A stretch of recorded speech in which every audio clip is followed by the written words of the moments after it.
Well, that was obviously a very important win for us against an excellent team that really poses a lot of matchup problems by how they play, both with a lot of guards in and veteran guards that really know how to play. You know, Hardy was really a load for us all day long. And, you know, he's a very, very good player, and it seemed like every time we get a little breathing room, he had a big three when I think it was a 6 or 9, it was a 9-point lead, and he came down and hit a three. He made a lot of big plays to keep them from getting too far away from us. And, you know, our free throw shooting, missing those 6 free throws in a row, was obviously, you know, bad because it helped them stay right there with us. And, the thing could have gone either way down the stretch, but I'm just glad we came out with a win. I thought Reeves on the backboards today was tremendous. Getting 17 rebounds is huge. Josh Smith has now put together another really good game. This is 3 games in a row now where you can see he's no longer a freshman. He's really growing as a player, and there's an unbelievable force down there at both ends. He's also blocked 3 shots today, so he did a great job in terms of blocking shots, changing shots, playing big. You know, I thought that Honeycutt's foul shooting was huge for us. He made 9 out of 10, and you know, we had too many turnovers, and a lot of that had to do with them. They really are hard to play against. And Zeke, you know, had too many turnovers. He lost his composure a little bit, which is why I took him out the last couple of minutes. You know, you got to be able to handle all the slapping because you can't call a big foul. I mean, and you know, we still got to the foul line. It ends up 41 times. So I'm really pleased for the win. I think it helps us a lot because of their RPI, and we get part of that Duke win by beating them a week later. And so it's a big win for us as we move forward. Questions? Ben, are we starting to see a young team kind of grow up here before our very eyes? It seems like, you know, being able to gut that win out, the turnovers and free throws notwithstanding. Yeah, I mean, you know, we got to play. Honeycutt had a big rebound late in that game, and you know, obviously we make our foul shots. It's not a 3-point game with them having the ball. And then Reeves' shot, I didn't think about that. Reeves Nelson's shot, that was not drawn up by me. That was him popping out and making a play. And thank you, Mark, because that was huge. And it really is nice because, you know, the one thing is he's worked so hard in the whole spring and summer last year on his shot. And it is a good shooter, and it's going to keep coming. He's going to keep getting better with his shot. So that was a huge play for us, though, obviously, to go up 6. And we used our last timeout, and I think he came down and missed a 3. And I can't remember what happened after that. I don't, you know, well, yeah, actually, Josh got fouled and made 1 or 2, and we were up 7 and winded it out. Coach, I'd like you to talk about how much of a confidence builder this is for you and your team after beating St. John's, who not only beat, but actually handled Duke very, very well. Yeah, you know, the one thing about college basketball, Jim, is anybody can beat anybody on a given day. And you see that time and time again. You know, I mean, Washington State beats Washington last Sunday, and they turn around and lose by 26 at Oregon. You know, there's so many games where you look at, and, you know, this is, it's a tough game. It's a grueling game to come across the country. It's harder going west to east and east to west. But yeah, I mean, they played Wednesday night just like we did, and they had to get on a plane, and they, I think, missed a flight because of snow, and so, you know, they had some obstacles to overcome, and you know, that didn't hurt us any, the fact that they had to come so far. But it gives us a lot of confidence. I think we won 13 of our last 16 now, and you know, we've got, you know, I thought, for example, that Tyler Lamb's 2 threes today were huge for us. He had a big 3 in the first half, and we were really struggling against their zone. And I think we were down probably 8 or 10 when he made it, and he made another big one later in the first half, and it was big for us to go into halftime with that 3-point lead.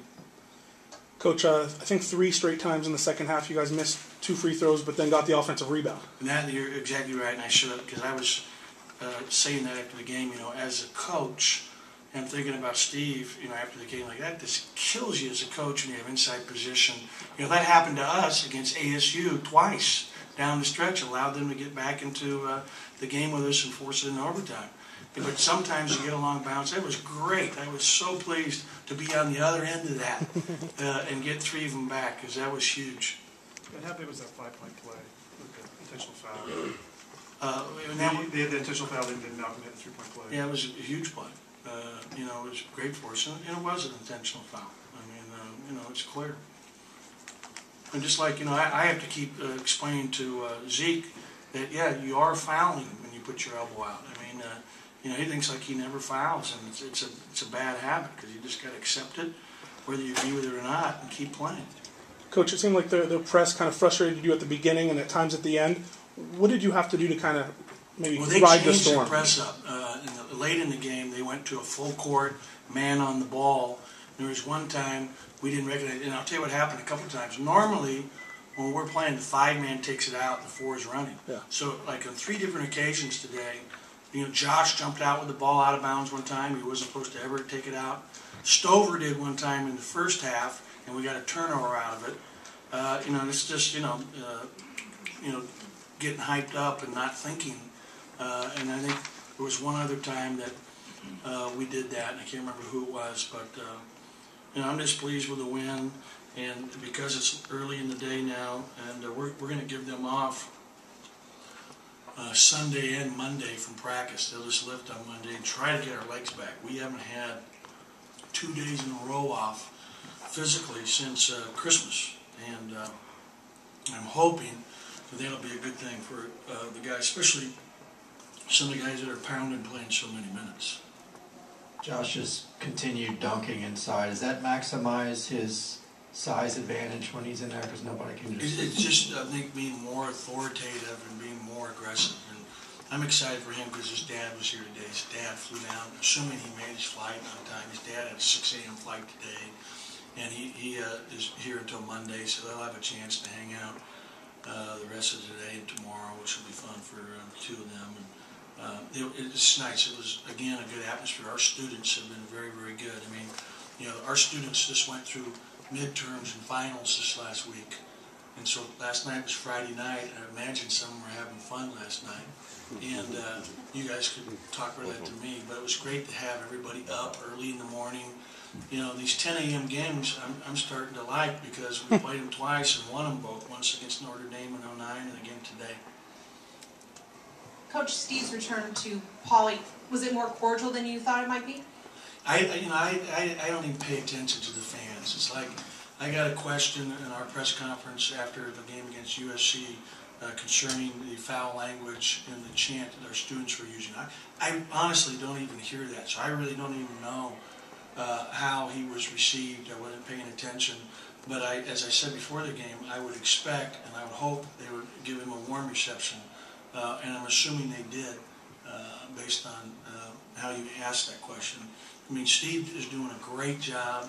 They have a very good team, and you know, they're a team that has got great potential to be in the NCAA tournament still. I mean, they look at their RPIs 25. They're 5-5 in the Big East. I mean, the Big East is going to get 8 teams at least in the NCAA tournament, maybe 9. And he's definitely one of them that's fighting for one of those spots. Coach, can you comment on which of these stats you think is a bigger number at the end of the game in the victory, the rebound discrepancy or the free throw discrepancy? How many you allowed them and how many you guys took? Well, you know, we didn't do a great job in terms of allowing them, keeping them off the boards. Late in the game, they got a lot of second shots, and that really hurt us.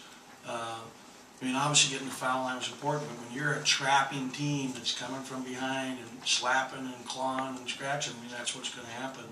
And I would say they're both huge. And I would also say the other big discrepancy that was a real problem for us is 22 turnovers by us and only 10 by them. Ben, nobody is patient in this game anymore. Do you feel like your patience, though, maybe, and everyone else's with UCLA is being rewarded as these guys sort of kind of get their legs underneath them and become sort of the team that I'm sure you recruited them to be? Well, you know what? We have a very young team. You look at our team, we're very young. We don't have a senior in the program. They had 7 seniors today. And you could see, like Hardy was playing like a senior. He was getting ready to try to pull the cat out of the hat there down the stretch and, you know, force them into a win with him, just with him on their shoulders, with them on his shoulders. And they have a good team. But we've tried to be very patient with our guys, and I think we're growing now. And what I like is, and what I said from the beginning, our team has good chemistry. They like each other. They care about one another. They're unselfish. You know, we had 4